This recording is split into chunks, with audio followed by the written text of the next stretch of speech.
In today's video, I'm going to teach you how to confirm MX records in Google Admin Console. Before we start clicking around, here's the goal. MX records tell the internet where to deliver your email. In Google Workspace, confirming them simply means verifying that your domain is set up correctly and that mail is routing to Google. We'll use the Admin Console to review the domain status and the places where Google surfaces that information. Begin by opening the Admin Console. Once you're in, head to the Account area.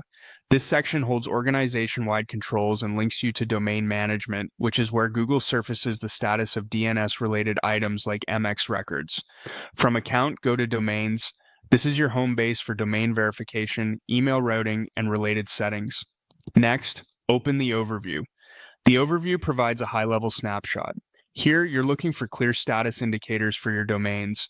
If your MX records aren't pointing to Google yet, you'll typically see guidance or alerts prompting you to complete email setup. If everything is already configured, you should see your domain listed as verified and no banners asking you to set up email. Now, take a moment to review the domains list. This is where you confirm that the domain you use for email actually appears and is verified.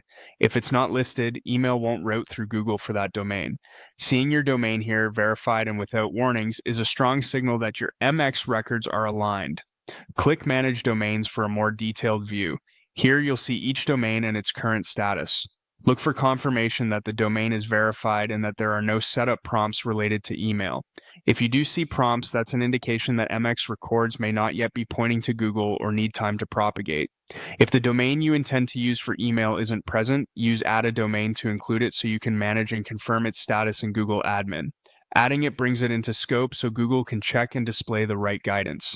If your organization has changed its primary domain, use Change Primary Domain to make sure the domain you actually use for email is the one you're reviewing. Confirming MX records for the wrong primary domain can lead to confusion. Finally, visit Allow Listed Domains. While this doesn't change MX records, it's useful for ensuring trusted senders aren't blocked once your MX records are in place. Think of this as an inbox safety companion, not a replacement for MX configuration. That's it. By walking through Overview and Manage Domains and reviewing the statuses shown there, you can confidently confirm whether your MX records are set for Google Workspace. If you recently updated DNS, remember that changes can take time to propagate.